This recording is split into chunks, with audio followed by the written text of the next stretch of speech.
of entertainment and live program of Twisdon360. Today, Politics Unplugged is going to talk about what is going on in Nigerian political space. And sometimes it may take a deep dive in global issues, not necessarily today, but in the next time. As I have been saying, this is an experiment. Through this experimentation, we are going to get to the level we intended to go.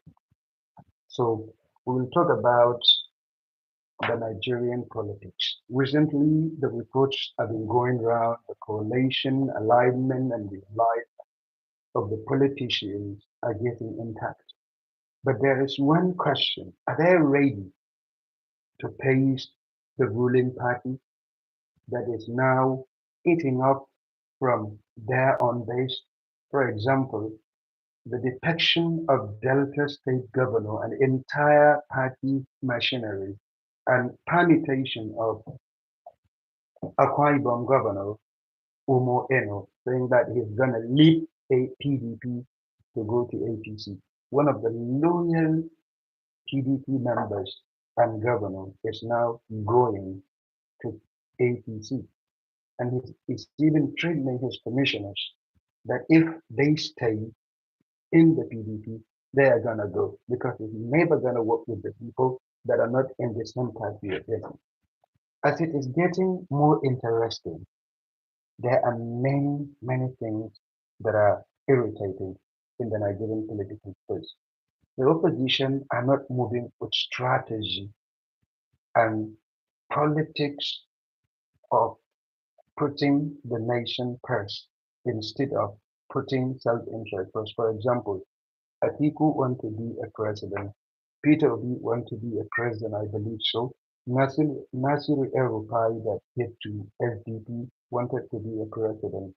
And there is Rotimi Anichi, who is the second to Tinubu in the last primary election, wanted to be a president. As these people gathered in one place with Raoub Aregbesola sometime and Payemi Kayode, many political leaders and political gladiators are coming together saying that they are going to have a coalition.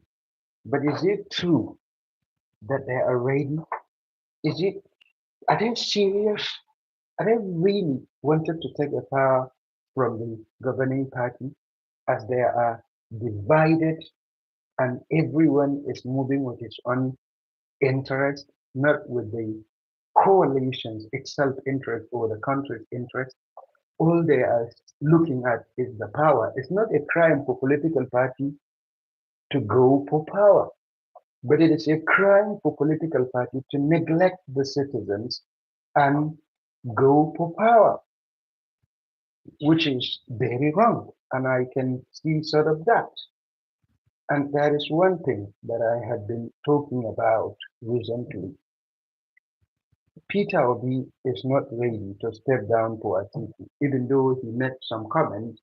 He says that he's not saying that he must necessarily be a Nigerian president, but he has announced he's going to run in the Labour Party platform. This guy is a capitalist to the core. How is he going to run on pro-workers party? Knowing that the parties that are pro-workers are left-leaning and socialist kind of looking for a social justice, if not fully capitalist. So how can this guy that is capitalist to the core look at the interest of the working people? Nowhere. And before I move from the OB, I want to talk about it for the third time. Omoyele showed his Facebook account that is being blocked by the Meta must be restored, and this happened due to algorithmic error of the Meta because of the mass reporting by the obedience who doesn't really care about anything but of silencing the voices that are criticizing them. As you know, Omele Sore is been calling spade a spade. He's only man who is unafraid to face them and challenge them. When he criticized their cold master, they resort to Facebook and Meta Aero algorithm to report him, which led to the block of his account, sadly. And this shows their intolerance. Imagine these people that cannot tolerate a criticism from an opposition. How are they going to tolerate a criticism from the opposition who, when they are in power? While now they are in opposition, they are the vocal critics of the government. This shows that these guys are not ready to democratically govern this country. I will go to the next topic of Senator Natasha Akpoti Oduagan and the Nigerian government. Nigerian government sued her. Why did Nigerian government sue Natasha? Why is she sued? Nigerian government sued her, accusing her of defaming goodwill at Fabio, Nigerian Senate President. In my opinion, the fight between them is fight between two members of the ruling class. And what they are doing have nothing to do with Nigerians in any way. They are fighting each other, even though the Nigerian government weigh in to sue Natasha for defamation because she accused them of trying to kill her. She gave the intel. She has spoken in the media, said where the attack was planned and which kind of car and where they wanted to kill her, but without going to the court of law. This reminds me of the U.S. Senate, Alexandra Rep, House of Rep member, Congresswoman Alexandra Ocasio-Cortez, when she told the immigrant to dodge the ICE or the immigration agency of the US. The man in charge of that agency even sued her.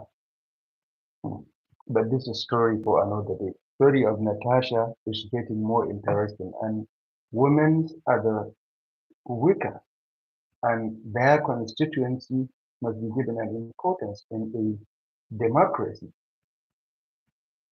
And what is happening in the upper chamber is very, very outrageous. Is unbelievably outrageous. I mean, these people at top are just doing nothing.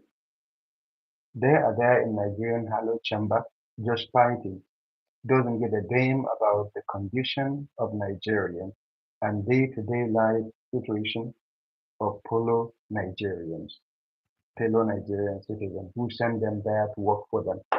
This is very sad reality of our politicians. And I want to say this at the end. There is one group called Northern League of Democrats or Northern League of Democrats. I will tell you now they are representing you because you are from the North. I mean, what kind of League of Democrat is that? Is there a Democrat in this sense? And they are also among those politicians who are aligning and realigning and getting ready for the coalition. I mean, these guys are just creating groups and calling it a northern show, a southern show, a Igbo show, a Hausa show, a Yoruba show. What kind of insanity is this? Let the poor Nigerians fight for themselves. You guys are fighting in the name of poor Nigerians, but one day Nigerians are gonna turn the table on you. The party will soon be over. And I would like to say this at the end that despite all this frustrating permutations, alignment and realignment, coalition, alliances, the only real coalition and real alliance is the coalition and alliance of the poor Nigerians, the oppressed, the downtrodden. This is the real coalition and is the coalition that is ready to take down the government come 2027. Thank you very much. Today we have gone so far. We have done it for 10 minutes. See you tomorrow. It's going to be interesting. As I have been saying, this is an experiment and we are going to try and do more. next time. Thank you.